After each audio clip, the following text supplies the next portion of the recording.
ሰላም ጤና ይስጥልን የተወደዳችሁና የተከበራችሁ የክርስቶስ ቤተሰቦች ይህ የዋኖቻችን መርሃ ግብር ነው። ሰኔ 20 በዚች ዕለት ቅድስት ቤተ ክርስቲያናችን አክብራው የምትውለው ነብዩ ኤልሳ የዛሬው ዋናችን ነው። ነብዩ ኤልሳ በግብርና የሚኖር ወላጆቹን የሚረዳ በተጠራ ሰዓትም 12 ጥማድ በሬዎችን በ12ኛውን ጥማድ በሬ እሱ ራሱ ያረሰ ነው ኤልያስ ያገኘው። በግብርና የሚኖር ገበሬ ነው የነበረው። ነብዩ ኤልሳ እግዚአብሔር ለነብይነት አገልግሎት ከሱ ቀድሞ በነበረው የእስራኤል ነብይ ለአምላኩ ቀናይ በነበረው በነብይ እግዚአብሔር በኤልያስ አማካኝነት እርሱን ሊተካ በእግዚአብሔር የተጠራ ታላቅ ነብይ ነው። እግዚአብሔር ለሶሪያ ንጉስ አድርጎ አዛሄልን እንዲቀባው ለእስራኤል ደግሞ ንጉስ አድርጎ ኢዩን እንዲቀባው ሲነግረው በዚያው አያይዞ በአንተ ምትክ በአንተ ቦታ ነብይ ይሆን ዘንድ የሳፋጥ ልጅ ኤልሳን ቅባው ብሎ ያን ጊዜ ነገስታት ነቢያት ሲሾሙ በቅብ ነውና ቅባው ብሎ ኤልያስ አዞት ወደ ነብይነት የጠራው ታላቅ የእግዚአብሔር ሰው ነው።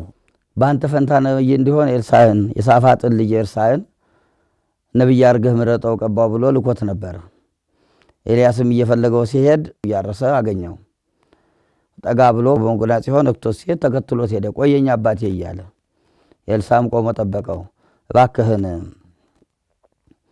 እናትና አባቴን ስሜ እስክሰናበት ድረስ ትንሽ ታገሰኝ አለው። ይሄ ምን ያስተምረናል? ወላጅን ማክበርና መውደድ ትልቅ ቦታ እንዳለው ነው የሚያስተምረን። ለምን ዝም ብሎ ቢሄድ ወላጆች ይጨነቃሉ፣ የሄደበትን ላያውቁ ይችላሉ። ስለዚህ እከተልሃለሁ ጠብቀኝ አለው።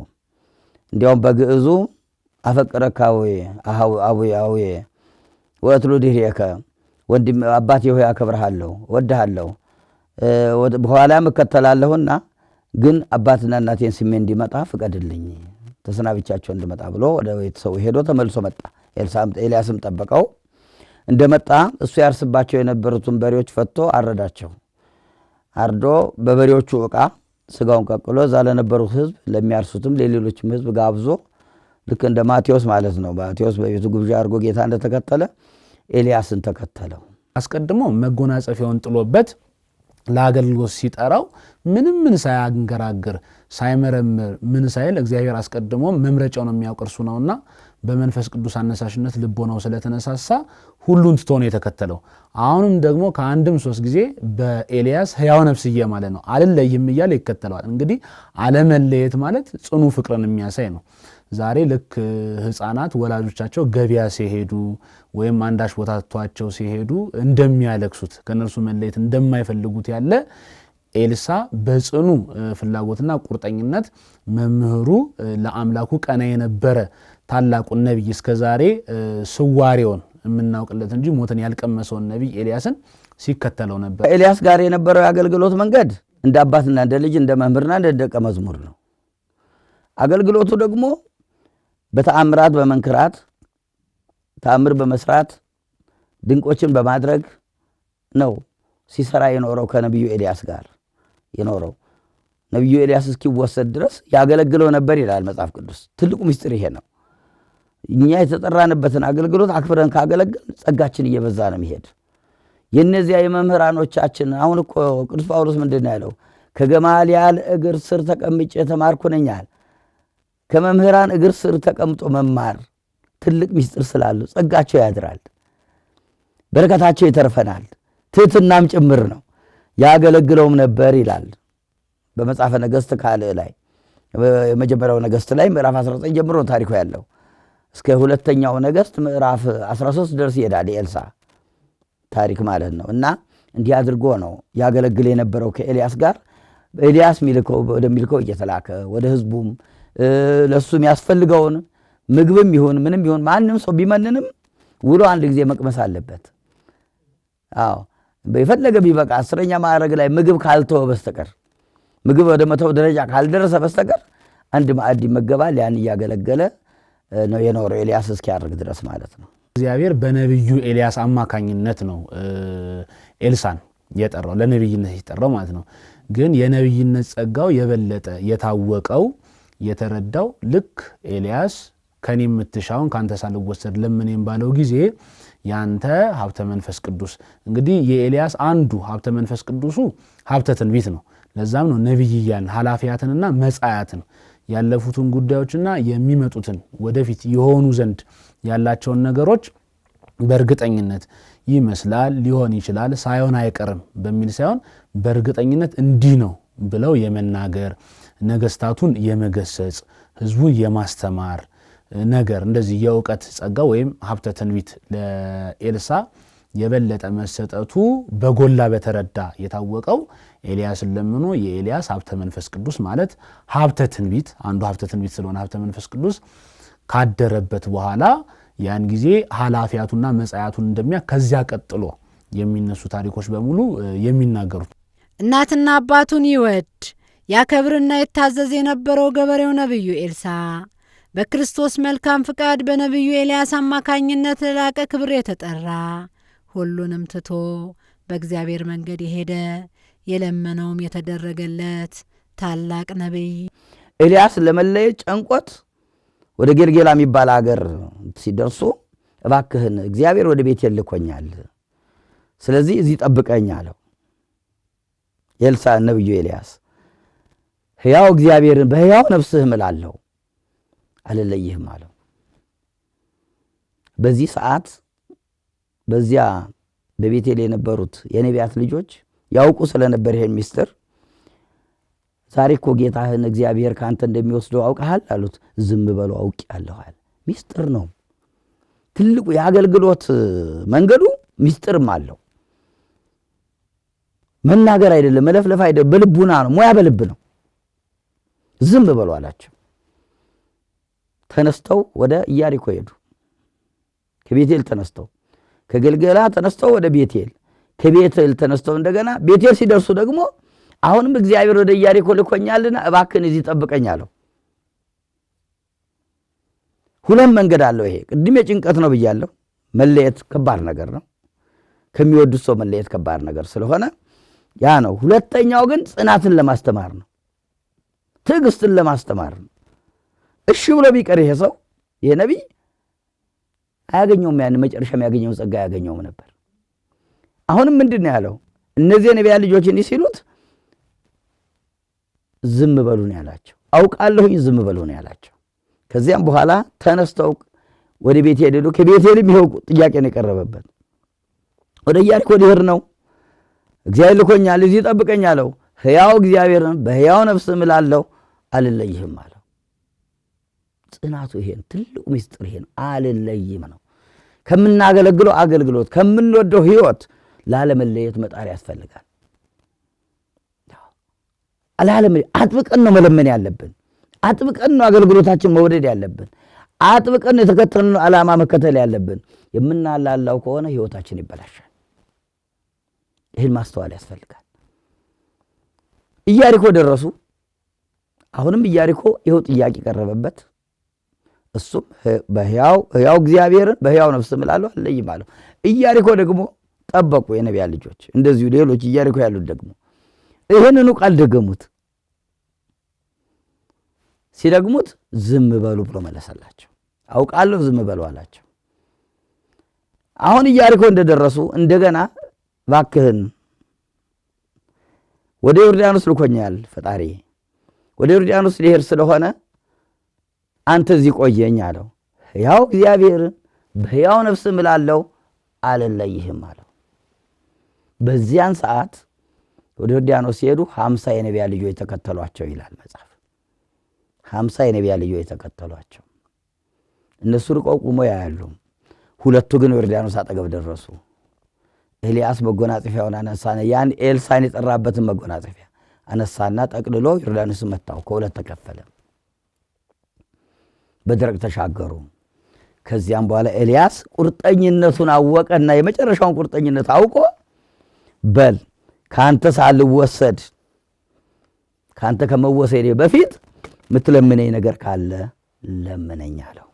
ምን እንዳርግልህ ትፈልጋለህ ሲለው ያንተ ሀብተ መንፈስ ቅዱስ በእኔ ላይ እጥፍ ሆኖ እንዲያድር ነው እንግዲህ የቅዱሳን ጸሎታቸው ሀብተ መንፈስ ቅዱስ መንፈሳዊ ነገር ነውና ስጋዊን ነገር አይሹምና ያንን ፈለገ ትኩር ብለህ ብትመለከተኝ ካንተ ስወሰድ ትኩር ብለህ ብትመለከተኝ ይሆንልሃል ባታየን ግን አይሆንልህም በጣም ከባድ ነገር ነው የጠየቀው ይሏል ልክ ሲያርግ ትኩር ብሎ ተመለከተው ኤልያስም መጎናጸፊያውን ጣለለት ከዚያ በኋላ በነብዩ ኤልሳ ላይ የመምሩ የነብዩ ኤልያስ በረከት ሀብተ መንፈስ ቅዱስ እጥፍ ሆኖ አድሮበታል ከባድ ነገር ጠይቀኸኛል ታላቅ ነገር ጠይቀኸኛል አስቸጋሪ ነገር ጠይቀኸኛል አለ ግን አለው እኔ ስወሰድ ካየ ከዛ በኋላ ነው ሚሳካል ጸጋው የሚያድርብህ አለው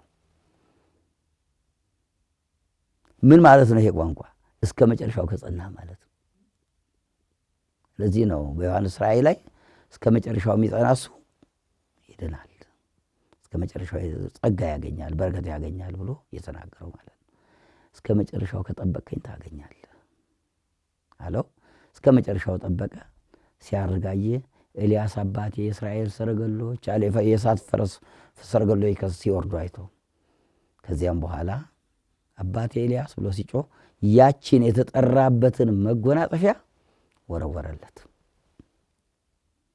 ይሄ ነው ትልቁ ሚስጥር የመጀመሪያ የተጠራንበትን ጸጋ የምናገኘው እስከ መጨረሻው ስንጸና ነው እስከ መጨረሻው ስንጠብቅ ነው እስከ መጨረሻው የታገልን እንደሆነ ነው እስከ መጨረሻው ያልጸና ሰው መጨረሻው አያምር ለዚህ ነው መጨረሻችሁን ያሳምርላችሁ ብለው አባቶች የሚመርቁት የጀመራችሁትን ለመፈጸም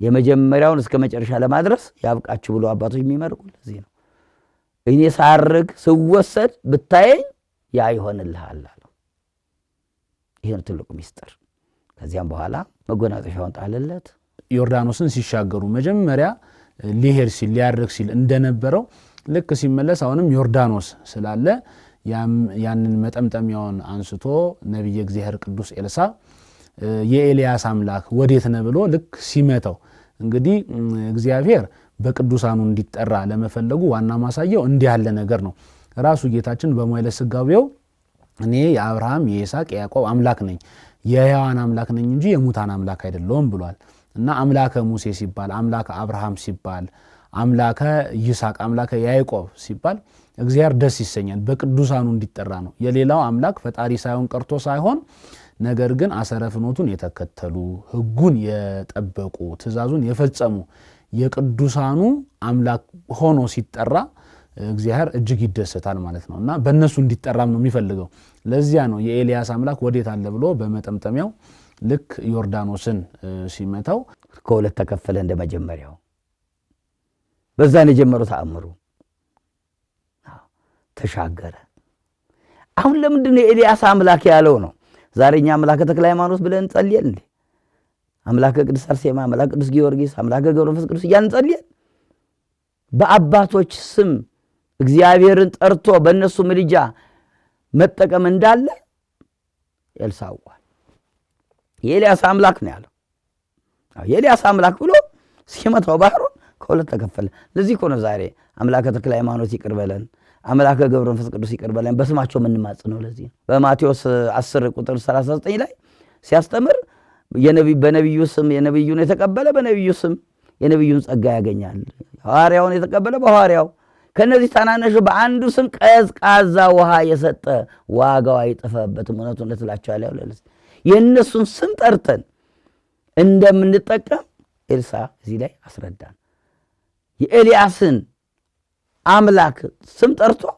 ኤልያስን ጠርቶ አምላኩን ጠርቶ ባህሩን ከፍሎ ዮርዳኖስን ተሻግሯል የመጀመሪያው ያደረገው ተአምር ይሄ ነው ኤልያስ የሚገስጽ ነው ማንንም አይፈራም ተራውንም ነገስታቱንም ይገስጽ የነበረ ታላቅ ነብይ ነውና ተአምራትንም ያድርግ የነበረ ነው ይቀጣልም ደግሞ የማዳን ስራዎችንም ይሰራ ነበር ወደ ቤቴል መንገድ እየወጣ ሳለ አንተ መላጣ ናውጣ እያሉ ብላቴኖቹ ወይም ደግሞ ትንንሽ ልጆች ሲያፌዙበት ሲቀልዱበት ዞር ብሎ አያቸው ይላል በእግዚአብሔርም ስም ረገማቸው እንግዲህ ቅዱሳን ይረግማሉ ማለት ነው በፍት በርት አማልክት ዘበጸጋ ይባላሉ አማልክት ዘበጸጋ ማለት የባህሪ አምላክነት የእግዚአብሔር ብቻ ነው ማንም ያልሰጠው ማንም ከርሱ የማይወስድበት በጊዜ ሂደት ያላገኘው በጊዜ ሂደት ከርሱ የማይወሰድበት ነው።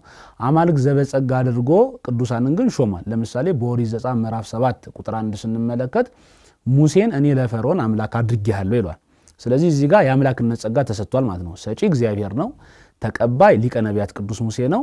የተሰጠው ስጦታ ደግሞ ሀብት ደግሞ አምላክነት ነው። የጸጋ አምላክነት በጸጋ ያልፈጠረው እግዚአብሔር የፈጠረውን በጸጋ መግዛት ማለት ነው።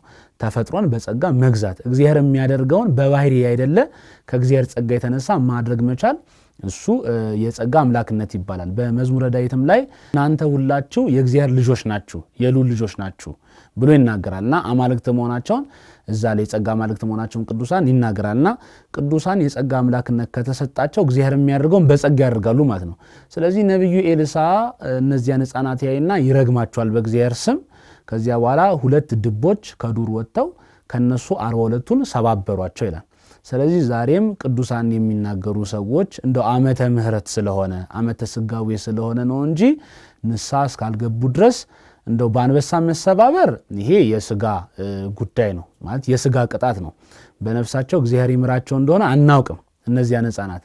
ነገር ግን ዛሬ በስጋችን ያልተቀጣን ሰዎች ካለን ምናልባት የነፍሱ ደግሞ ሊያይል ስለሚችል ከዚህ የከፋም ቅጣት ስለሚጠብቀን ቅዱሳን ላይ ያልተገባ ቃላትን ከመናገር መቆጠብ እንዳለብን ትምህርት የሚሰጥ ነው።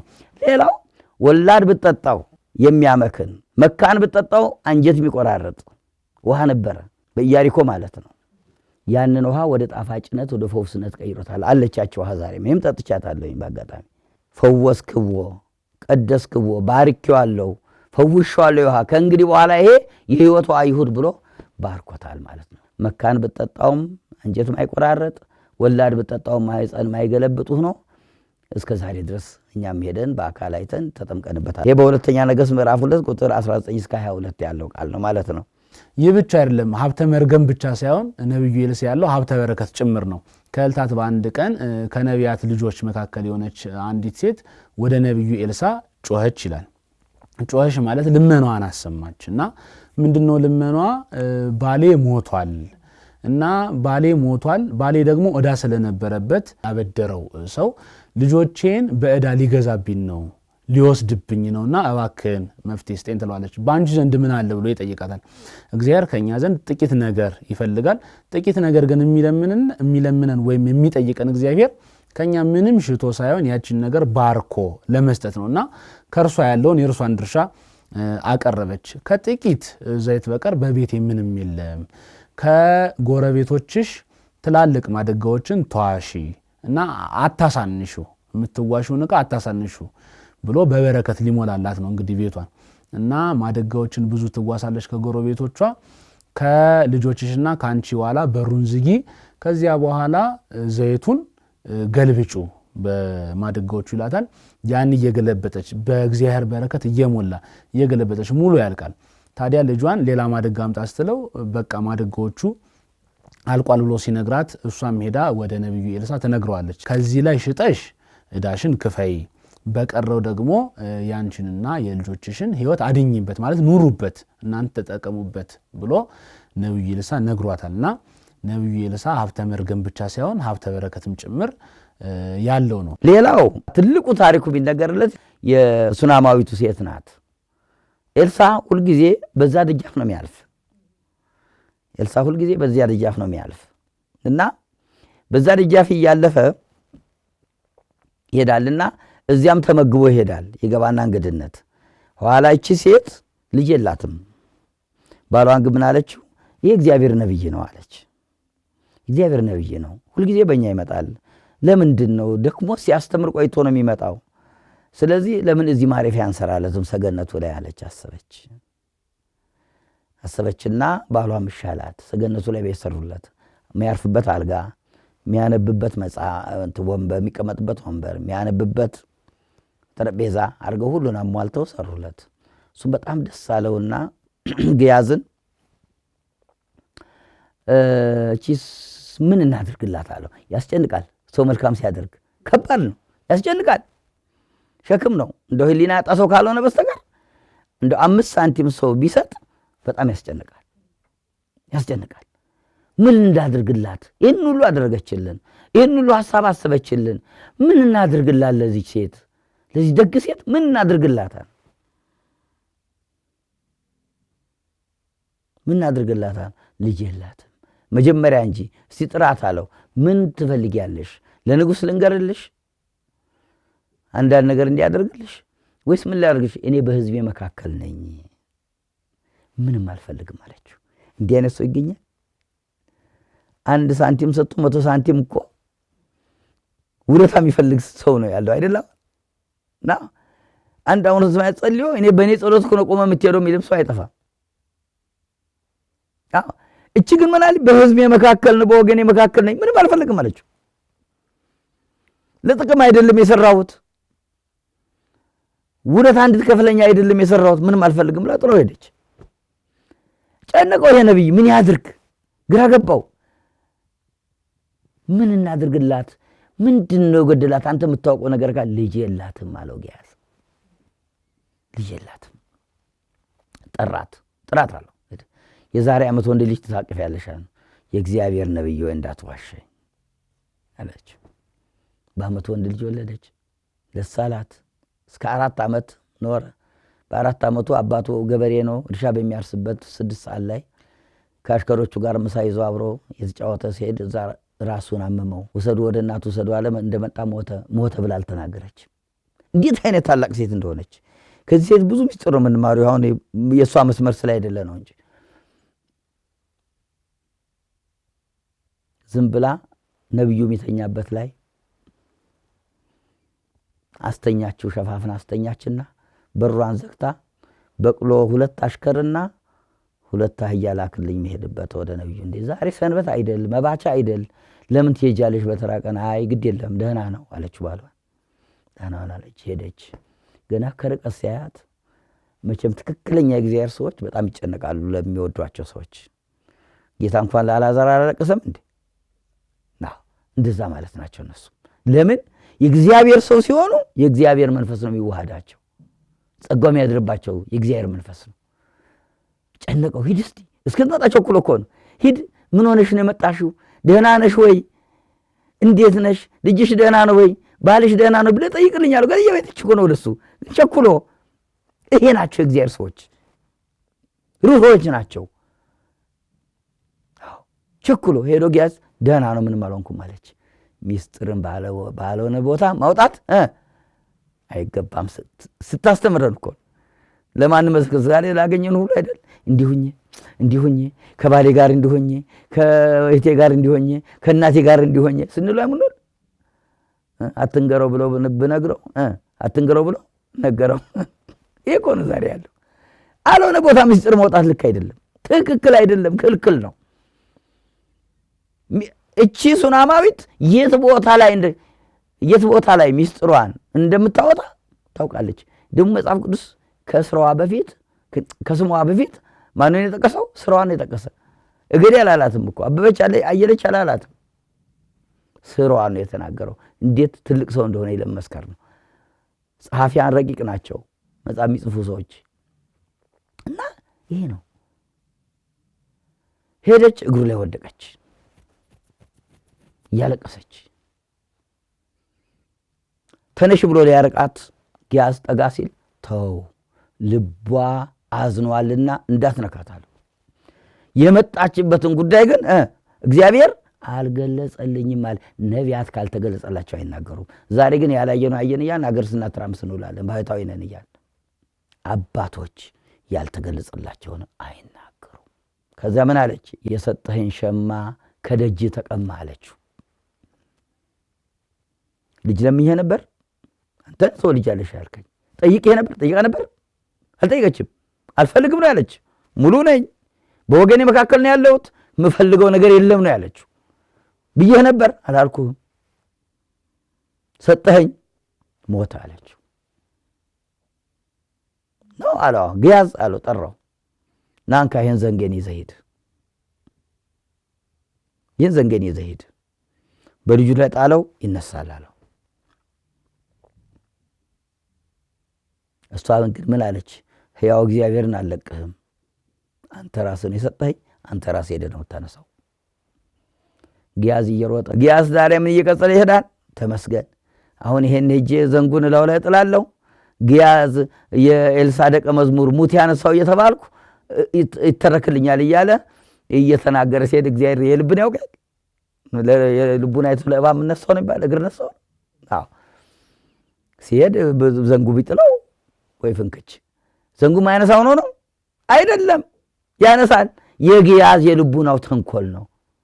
ኋላም በዚህ ተንኮል ጠፍቶበታል፣ እንደርስበታለን። አዎ አያችሁ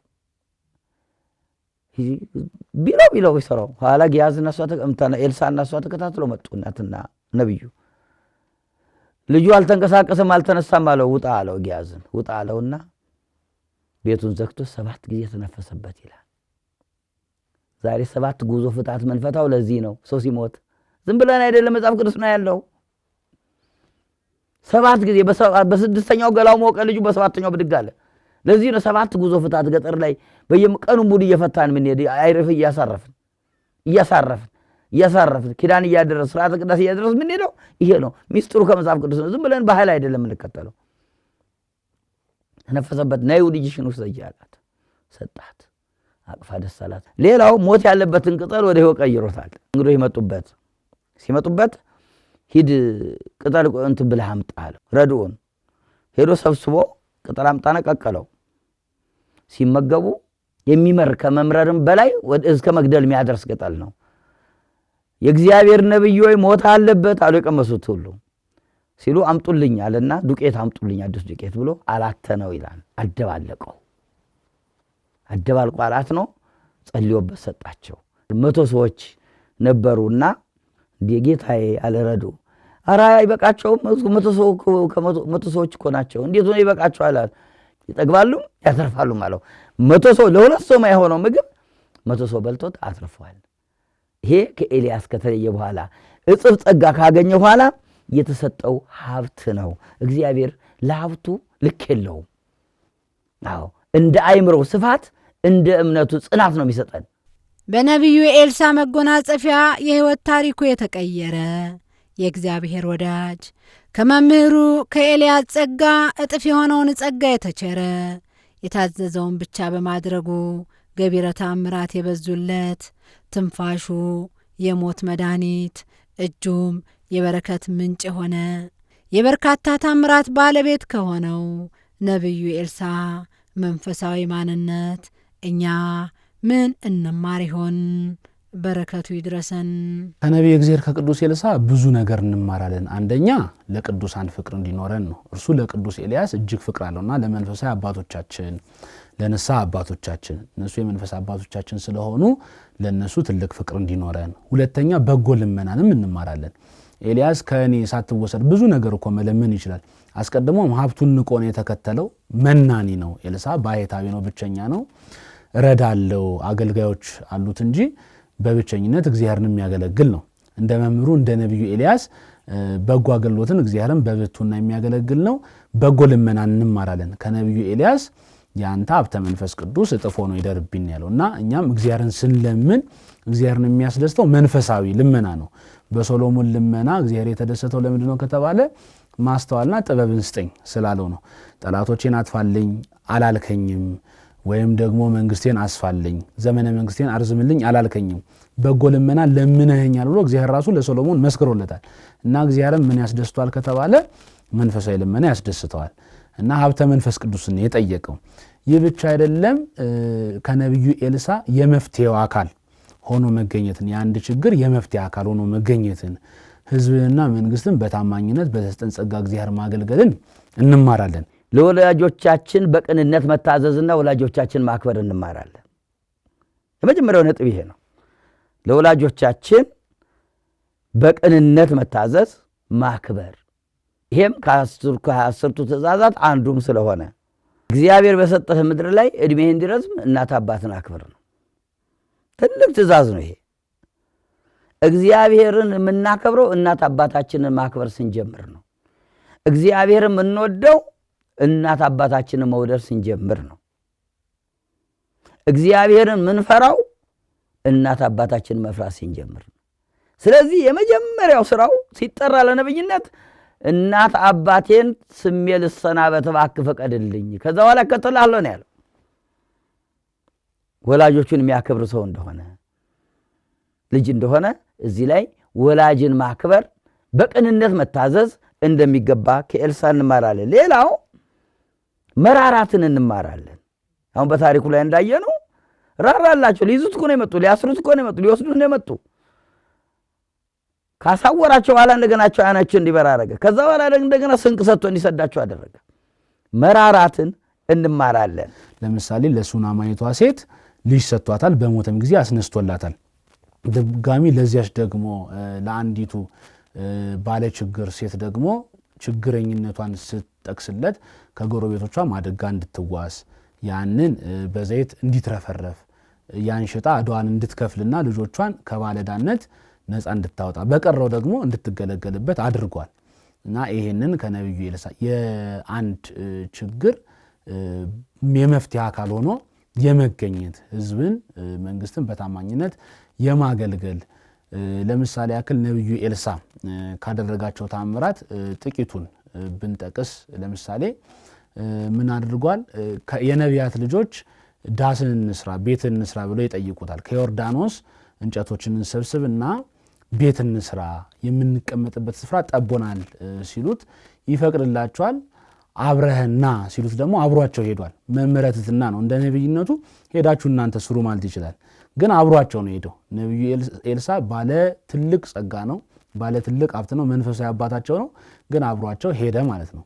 እና ከዮርዳኖስ ቤቶችን ለመስራት እንጨት ከዛፎች ላይ እየቆረጡ ሳለ የአንዱ መፍለጫ ምሳር ወይ ብረቱ ብቻ ማለት ነው ከእንጨቱ ተለይቶ እዚያ እንትን ውስጥ ወንዝ ውስጥ ይገባበታል። ታዲያ ወዮ ወዮ ከሰው የተዋስኩት ነበር ምን ይሻለኛል ብሎ ሲጮ የቱ ጋር ነው የጣልከው አለው። እዚህ ቦታ ብሎ ለነብዩ ኤልሳ አሳየው። ነብዩ ኤልሳ የእንጨት ቅርፊትን ወስዶ በዚያ የምሳሩ ብረት በወደቀበት ቦታ ላይ እንጨቱን ይጥለዋል። መንሳፈፍ የነበረበት እንጨት ይሰጥማል። መስጠም የነበረበት ብረት ግን መጥቶ በቦታው ላይ ይንሳፈፋል ማለት ነው። እና ቅዱሳን ይሄን ያህል ከተፈጥሮ ሕግ በላይ ናቸውና ለእግዚአብሔር የሚሳነው ነገር እንደሌለ በቅዱሳኑ በነቢያቱ እንደተገለጠ ከዚህ እንማራለን። ደግሞ በሶርያውያን ቤተ መንግስት የሚመከረውን ምክር በዚህ ቦታ እንሰፍራለን። እስራኤላውያን ሲወጡ ደግሞ እንዲህ እንይዛቸዋለን እያሉ ሲመክሩ ነቢየ እግዚአብሔር ኤልሳ ምን አድርጓል ከተባለ ሄዶ ለእስራኤል ንጉስ ነግሮ ብዙ ጊዜ አስመልጧቸዋል ማለት ነው። በጣም ብዙ ጊዜ አስመልጧቸዋልና የሶርያው ንጉስ እስኪጠራጠር እንዴ ከኛ መካከል ከእስራኤል ንጉስ ጋር የተወዳጀ ካለ ንገሩኝ ሲል አንድ ሰው ኤልሳ የተባለ የእግዚአብሔር ሰው አለ፣ ነብይ አለ፣ በአንተ ቤት የተመከረውን ምክር ሁሉ ለእስራኤል ንጉስ ይነግረዋል። ለዚያ ነው የማይሳካልን። ታዲያ አሲዘው ዘንድ ቤት እንዳለ አጣርታችሁ ንገሩኝ ሲል አንድ ሰው ከባሮቹ መካከል ዶታይም በተባለች ቦታ እንዳለ ይነግረዋል። ታዲያ ሶርያዊው ንጉስ እንዳለ ጭፍሮቹን መልእክተኞቹን ኤልሳን ይዘው እንዲመጡ ይልካቸዋል። ታዲያ የእግዚአብሔር ሰው የነብዩ ኤልሳ ሎሌ ሲመለከት በነጋታው ተከቧል። ቤታቸው ያሉበት ባት ተከቧል እና በጣም ይደነግጣል። አራ አባቴ ተከበናል ይለዋል። ይጸልያል ወደ እግዚአብሔር የዚህም ብላቴና የሎሌን አይን ግለጥ ብሎ ይጸልያል። ልክ ሲገልጥ በሶርያውያን ጭፍሮች ዙሪያ ደግሞ ሌሎች የእሳት ሰረገሎችና ፈረሶች የእግዚአብሔር ሰራዊት መላእክት ከትሞ ይመለከታልና አትፍራ፣ ከነርሱ ጋር ካሉት ከኛ ጋር ያሉት ይበልጣሉ ብሎ ነብዩ ኤልሳ ይነግረዋል ማለት ነው። ታዲያ ድጋሚ ይጸልያል ደግሞ ኤልሳ የዚህን ህዝብ አይን አሳውር ይለዋል። ታዲያ በሙሉ አይናቸው ካሳወራቸው በኋላ በጸሎቱ ማለት ነው ይሄድና እየመራ የምትፈልጉትን ሰው አሳያችኋለሁ። የሚፈልጉት ሰው እኮ ራሱ ኤልሳ ነው። የምትፈልጉትን ሰው አሳያችኋለሁ ብሎ አሳውሯቸዋል። በጸሎቱ እየመራ ወደ ሰማሪያ የእስራኤል ንጉስ ወዳለበት ይወስዳቸዋል። ታዲያ የእስራኤል ንጉስ እነዚህን ሶርያውያን ሲያገኝ አባቴ ሆይ ልግደላቸው ብሎ ይጠይቀዋል። ኤልሳን ማለት ነው። አንተ በሰይፍህና በጦር የማረከውን ልትገድል ይገባሃልን? እንኳን እኔ ያመጣውልህን ነው እንኳን ያመጣውልን ሳትማርካቸው ቀርቶ ማርካቸው እንኳን ምርኮኛ እንደዚህ አይገረፍም፣ አይገደልም፣ ግፍ ሊደርስበት አይገባም ብሎ ኤልሳ ይነግረዋል። ታዲያ ምን ላድርግ ሲለው ድግስ ደግስ፣ አብላቸው፣ አጠጣቸው፣ ከዚያ በኋላ በደህና ሸኛቸው አለው። እንዲህ ናቸው የእግዚአብሔር ቅዱሳን። አቅማቸውን አሳይተው አብልተው አጠጥተው እንደ ሰውኛው እኮ ቢሆን ኤልሳን ለመያዝ ነው የመጡት። ለማጥቃት ነው የመጡት። ሌላ ነገር ነበር የሚገባቸውና እግዚአብሔር ጠላቶቻችሁን ውደዱ ብሎ በወንጌል የሰጠውን የእግዚአብሔር ልጆች ተሆኑ ዘንድ ጠላቶቻችሁን ውደዱ፣ የሚረግሟችሁን መርቁ፣ ለሚያሳድዷችሁ ጸልዩ ብሎ በማቴዎስ ወንጌል ምዕራፍ 5 የተናገረውን ገና አስቀድሞ በብሉይ ኪዳን ጊዜ ኤልሳ ፈጽሞታል። አምጥቶ ማርኮ ከዚያ በኋላ ደግሞ በእስራኤል ንጉሥ ድግስ እንዲደገስ አድርጎ አብልቶ አጠጥቶ በደና ሸኝቷቸዋል ማለት ነው። ሶርያዊው ንዕማንንም ሶርያዊ ነው ሳይል ከለምጹ ፈውሶታል። ስለዚህ በጎ ነገር ማድረግን፣ መልካምነትን፣ አፍቅሮ ጸላይት ጠላቶችን መውደድን፣ ተወክፎ ነግድ ራሱ እንግዶችን መቀበልን እንደ እንግዳ እኮ ነው ተቀብሎ አብልቶ አጥቶ ይሸኛቸው። ይህን ሁሉ ከነቢዩ ኤልሳ እንማራለን ማለት ነው። ሌላው ትልቁ ምስጢር የምንማረው አገልጋይነትን ነው። አገልጋይነት ያለ ጥቅም ማገልገል፣ ከሰው ይሄን አገኛለሁ ሳይሉ ከፈጣሪ ግን በረከት አገኛለሁ ብሎ ማገልገልን ከኤልሳ እንማራለን። ያኮ የንጉሥ ትልቅ ባለሟል እኮ ነው። የአገሪቱ የጦር ሚኒስቴር ነው። እንግዲህ ምን ያህል ገንዘብ እንደሚሰጠው አስቢ። ያን ሁሉ ብር አልፈልግም፣ በሰላም ወደ ቤት ይድንሃል፣ እግዚአብሔር አድኖሃል ብሎ መሸኘት፣ ይሄ አገልግሎትን መውደድና ጥቅም አልባ አገልግሎትን መውደድ ነው። ጥቅም አልባ አገልግሎት ዛሬ ለአብለን ስንሻማ ምንውል እግዚአብሔር ይማረን ብቻ። ለማንኛውም ሌላው የምንማረው ጽናትን ነው። ቅድም ብያለሁ፣ ስለ ጸና ነው ለዚህ ጸጋ የበቃው። ትዕግስትን እንማራለን፣ ስለታገሰ ነው ለዚህ ጸጋ የበቃው። 4 ጊዜ ለምኖታል፣ 4 ጊዜም አሻፈረኝ ብሎ ለመጨረሻው ማዕረግ በቅቷል። ይሄ ጽናት በክርስትናው ስንኖር ትዕግስተኞች ጽናት ያለን እንድንሆን ከኤልሳ እንማራለን። ኤልሳ በሕይወት ሳለ ወይም ደግሞ በአጸደ ሥጋ ሳለ ብቻ ሳይሆን በአጸደ ነፍስም ሆኖ ከአጥንቱ ጋር ሀብተ መንፈስ ቅዱስ ስላለ የኤልያስ በረከት ያን ጊዜ ለመናት ልመና ካረፈም በኋላ በአጥንቱ ተገልጣለች ማለት ነው። ድውይ የመፈወስ ሙት የማስነሳት እንግዲህ ሞቶ እሱ በአጽሙ ሙትን አስነስቷል ማለት ነው። ይሄ እንግዲህ ቤት ተጽፏል ከተባለ በታላቁ መጽሐፍ በመጽሐፍ ቅዱስ በሁለተኛ ነገሥት ምዕራፍ 13 ላይ ተመዝግቦ የምናገኘው ነው።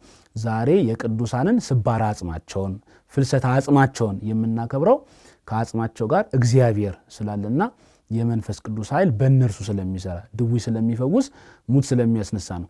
ዛሬ መቃብሮቻቸው ጋር አጥንቶቻቸው ያሉበት ጋር ብንሄድ እስከ ዛሬ ድረስ ብዙ ገቢረ ተአምራት ይሰራል። ድውያን ይፈወሳሉ፣ እውራን ይበራሉ፣ ለምጻሞች ይነጻሉ፣ ጎባጦች ይቀናሉ። በእምነት ይህንን ካደረግ እግዚአብሔር በቅዱሳኑ ይፈጽምልናል ማለት ነው። ምናልባት አንዳንድ ሰዎች ለምንድን ነው በቅዱሳን በኩል ወደ እግዚአብሔር የምንሄደው ቀጥታ ብንጠይቀውስ የሚሉ ካሉ እንግዲህ ይሄ ራስን ማጽደቅ ወይም ማመጻደቅ ይባላል። ምክንያቱም ኃጢአት በእኛና በእግዚአብሔር መካከል ሆኖ የሚከለክል ግድግዳ ነው።